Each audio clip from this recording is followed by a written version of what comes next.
What is up, League players from around the world? My name is Par from Potato Monster, and you are now watching our League of Legends Top 5 Play series here on YouTube. Make sure you stay until the very end for some important information on recent events, and most importantly, enjoy. Starting off this episode, we have tick 3 000 on Fiora, and she's been battling it out top lane when suddenly Cinch flings and starts his tower dive, so she tries to fend him off, but ends up in his poison trail, so she backs off, and then all of a sudden Karthus starts his ult, and right before going down, she starts Blade Waltz, negating the damage from Requiem and just barely surviving. But it's not over yet when suddenly Lee Sin comes out to help, but with quick moves, she Qs and flashes away, gaining a lot of distance as she runs back to her base, and they continue to chase. With a little help from Gragas and the friendly Lee Sin, they turn certain death into a 2-for-0 exchange. Coming in at 4th place is Cruour on Lee Sin, and he's come to gank top as he runs in and uses his Z to slow down Gangplank after oranges, and then he lands a Q, but then he sees Malphite coming over, so he quickly reacts and runs over, ulting Malphite away, flying to kill GP, and then jumping out to safety. Watch it again and then soak in the speed and perfection of that play. Scoring in at 3rd place is aTastyNoodle on Kennen, and right from the start we see the game is pretty close, and this next team fight will decide a lot. The enemy Akali initiates the fight, and then all of a sudden the enemy Kennen pops lightning rush and flashes in, throwing up his ultimate and bursting down Noodle, but he manages to Zhonya's right before death. Things are looking terrible, but with just under 500 health, he lightning rushes and pops his ultimate on all 5, immediately melting them down and picking up the turnaround quad and win for his team.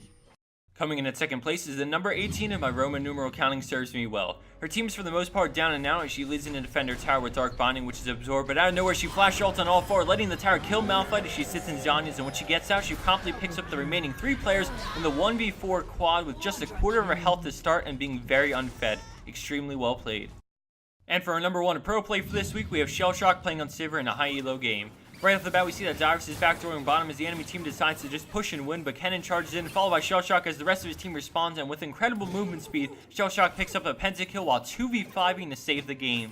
They all go to the enemy's base to group up with Dyrus and win the game, but right before winning, the enemy team responds and they're forced to retreat while losing some along the way back. Now stuck in the same situation as a few minutes back, but with no Nexus turrets, they fight it out despite being undermanned as Sivir gets on the enemy rumble and kills him even though he flashes, and then switching to Morgana with red buff to get the double, and finally Maokai for the triple. What I really liked about this play was the fact that the original 2v5 that resulted in a pentakill from Sivir also saved the game and allowed them to push, but it wasn't enough. And then round 2 comes along and the enemy team has to just kill the Nexus this time, but with the same perseverance as before, Sivir gets the triple and defends her base a second time, allowing for the unthinkable win.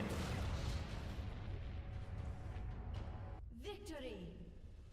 And for the bonus clip of the week, we have the Great Donut on Malphite, who submitted this clip, but the star of this play seems to be the little minion that could. He won't go away, and let's just say big plays can even happen from the little guys. As the clip plays, I just wanted to address one thing. For the past month or so, we've been inconsistent with our schedule for many reasons that have come up, i.e. losing my voice this week, going to Europe, and having to take an emergency flight to Florida.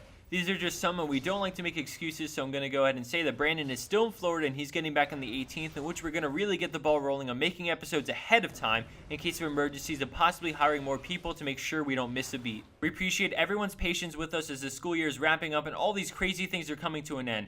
We look forward to a free summer in which new segments will be released, and for a limited time as we really get on track and give you guys even more content than we are now. We are also working on merchandise including t-shirts and hoodies that we plan to have on sale this summer. If you think you'd be game for buying a very reasonably priced shirt or hoodie to support us, let us know in the comment section below so we can get an idea for the amount of people interested. Thanks everyone for watching, take care, and have a wonderful day.